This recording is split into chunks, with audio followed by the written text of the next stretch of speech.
Existe-t-il une définition légale de la notion de greenwashing? Réponse avec Céline Koller, avocat à la Cour. Céline. Merci Elsa. Alors, nous avons entendu auparavant, bien par proche, mes confrères, comment l'impact et la performance convergeaient pour une économie plus verte, comment les stratégies d'investissement engagées vont permettre cette transition vers une économie plus résiliente. Mais une transition, c'est d'abord un passage. C'est un passage progressif, c'est un état entre deux situations. Et ça implique nécessairement des erreurs, des adaptations de la part des acteurs des marchés financiers. Et c'est donc dans ce changement, dans cette transition, que le risque du greenwashing, donc de l'éco-blanchiment, est le plus préjudiciable, et pour les acteurs, mais également sur les investisseurs. Et d'autant plus qu'il n'existe pas pour le secteur financier de définition légale de l'action de greenwashing et des formes qu'il emprunte. Alors on voit aujourd'hui effectivement que la demande de produits ESG est de plus en plus croissante. Elle est liée aussi à sa rentabilité. L'ESMA l'a constaté hier dans une publication. Et en même temps que ces chiffres s'envolent, on voit aussi qu'il y a un nombre croissant de plaintes auprès des régulateurs. Alors, tout à l'heure, on l'a vu dans le premier panel, il n'y a pas de police. Il n'y a pas véritablement de police du régulateur qui vient toquer à la porte des investment managers. Mais en fait, ce risque vient des tiers. Donc, ça peut venir d'un ex-CEO, comme c'est le cas par exemple pour l'affaire de la Deutsche Bank ou BlackRock, qui avait fait des allégations par voie de presse. Elle peut venir d'un groupe d'actionnaires mécontents. On le voit dans les affaires BNP, dans les affaires de l'UBS, State Street, etc. Donc il y existe véritablement un risque, même s'il ne vient pas de la propre initiative du régulateur. Donc, quelles sont les principales sources de greenwashing? Est-ce qu'on peut construire une définition, une qualification juridique qui pourrait être réintégrée par le législateur? Et enfin, comment véritablement assurer aux investisseurs finaux la véracité des critères ESG, mais aussi en même temps assurer une sécurité pour les acteurs dans leur activité sans être à tout bout de champ accusés de greenwashing, puisque c'est ça véritablement le risque. Donc, il y a deux sources principales. La première, c'est la loi elle-même, puisqu'elle est très complexe, donc elle est source de pièges. Et puis, il y a une deuxième source, c'est bien sûr la fiabilité des datas. On en a parlé auparavant. Alors, concernant la loi, rappelons quand même ce qui existe aujourd'hui.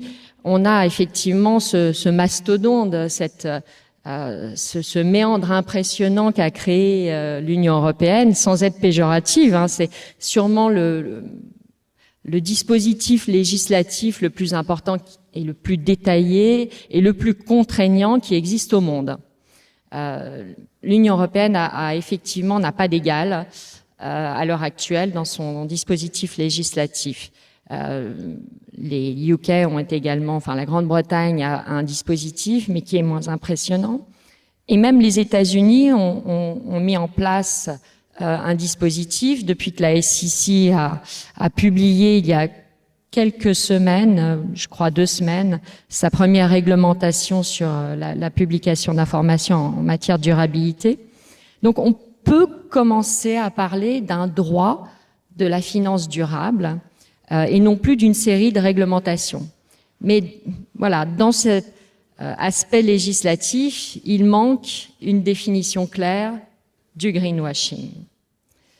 Donc, elle est nécessairement source par elle-même et de par son application, source de piège pour ceux qui souhaitent la respecter. Je vous donne quelques exemples. Qui aujourd'hui sait comment on applique l'article 4 de la SFDR? Alors l'article 4, il concerne les incidences négatives ou même les principales incidences négatives de durabilité. Donc elles se fondent, on l'appelle en anglais le PI Statement. Il doit être publié à partir du 30 juin 2023 sur une période de référence qui est 2022. Donc il faut commencer à se préparer, à publier et à préparer ce statement. Mais voilà, on a eu déjà un problème d'application dans le temps, puisque ce statement a été reporté 2 fois par l'Union européenne. Et puis on a un problème sur les indicateurs eux-mêmes, puisque ces indicateurs sont en constante évolution. Donc si on a effectivement des produits techniques, technologiques au sein des assets managers et des ESG teams, on voit bien qu'en fait, ils doivent être revus tous les jours. Donc on n'est jamais effectivement à l'abri d'une erreur en adaptant tous les jours ces indicateurs. Un deuxième exemple, comment aujourd'hui évaluer si on rentre dans les objectifs environnementaux de l'article 5 et 6 de la taxonomie. Et puis il y a un constat. Et ça, on l'a rappelé dans le premier panel. Ce constat, c'est que après 1 an d'application de la SFDR, donc depuis le 10 mars 2021, on s'aperçoit que grand nombre de fonds, donc qu'ils soient enregistrés en Europe ou qu'ils peuvent être également gérés depuis la Suisse en tant que non-EU AIFM, eh bien, on s'aperçoit que certains ne savent toujours pas s'ils sont article 8 ou article 9. Donc, comme il n'y a pas, donc c'est une self-determination, donc chacun s'est positionné sur un article 8 ou un article 9, qu'il n'y a pas de police préalable pour le moment de la part des régulateurs. Après, c'est le jugement, et encore une fois, ça va être les tiers qui vont pousser finalement les acteurs soit à se rétrograder en article 8 plutôt qu'en article 9 qui est finalement l'article plus dur puisqu'il implique un objectif d'investissement avec un reporting qui est plus poussé. Et puis il y a aussi des écarts d'interprétation sur des articles fondateurs, notamment l'article 6. Juste un petit écart là-dessus, puisque l'article 6, tout le monde dit que c'est l'article des fonds non verts. Je suis pas du tout d'accord avec ça. C'est pas un article des fonds non verts. C'est d'abord un article qui s'applique à tous les produits d'investissement. On demande juste qu'il y ait une analyse de l'impact en matière de durabilité. Donc ce n'est pas à proprement parler une classification des fonds non verts. Mais de là, en fait, on voit bien que tous ces écarts d'interprétation sont source de greenwashing. Et donc si l'initiative ne vient pas du régulateur, il va venir des tiers. Deuxième source essentielle du greenwashing, la fiabilité des data, la mauvaise qualité des données disponibles, et notamment sur les entreprises sous-jacentes. Alors c'est un fait, si vous êtes un fonds de dette privée, si vous êtes un fonds de private equity, vous avez déjà de grosses difficultés pour récupérer vos data quand vous faites vos comptes annuels pour la fin de l'année. Donc voilà, il faut imaginer qu'il faut y intégrer maintenant des données sustainable, en considérant qu'il n'y a pas d'harmonisation au niveau de l'entité en dehors de l'Union européenne. Donc si vous investissez en Afrique, si vous investissez en Amérique du Sud, en Asie, chacun a ses propres critères de durabilité, et donc vous avez effectivement déjà de la difficulté à les récupérer en temps et en heure, et ensuite pour pouvoir les harmoniser, les intégrer dans vos propres concepts et de les publier. Et donc respecter in fine les requirements de la loi. Alors à partir de là, on peut se dire finalement, est-ce qu'on pourrait investir que via des labels pour sécuriser le risque de greenwashing?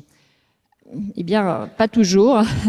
Parce qu'on voit que les statistiques démontrent que même pour les green bond labels, on s'aperçoit que finalement, ils ne sont pas significatifs d'une réduction en émissions carbone au niveau de l'entreprise. Et puis, c'est plus généralement un manque d'harmonisation, d'uniformisation de ces labels. Je voulais également parler des agences de notation. On en a parlé tout à l'heure, les ESG Ratings. On a parlé de MSCI. Il y a un article très intéressant sur le site de Sver, de Tilman Lang, le fondateur d'Innova, qui a parlé effectivement de ces critères MSCI. Donc, on sait qu'aujourd'hui, 90% des entreprises qui sont S&P 500 sont notées par MSCI. Alors, je ne veux pas aller uniquement sur MSCI, hein, il y a d'autres agences de notation, mais il y a eu un article très intéressant fin de l'année 2021, en décembre, de Bloomberg, qui s'appelait The ESG Mirage. Et effectivement, on a vu que le problème de ces notations, c'est qu'ils ne mesurent pas l'impact de l'entreprise sur le monde, mais ils mesurent l'impact potentiel du monde sur l'entreprise et ses actionnaires. Donc, il y a ce manque de double matérialité finalement dans le travail que font les agences de notation. Et donc, Tilman a pris un exemple flagrant, que je vais vous relater ici. Il s'agit de McDonald's. Donc, McDonald's produit plus d'émissions de gaz à effet de serre que le Portugal et la Hongrie en 2019. Il a augmenté ses émissions de 7% en 4 ans. Et pourtant, il a tout de même reçu un relèvement de sa note ESG. Et selon MSCI, la performance ESG de McDonald's s'est améliorée, quand bien même ils ont accru leur émission de gaz à effet de serre. Alors pourquoi ? Parce que tout simplement, MSCI a déterminé que le changement climatique ne représente pas un risque ni une opportunité pour les résultats de l'entreprise. Voilà. Alors, greenwashing ou pas greenwashing? Merci Céline. Merci Elsa.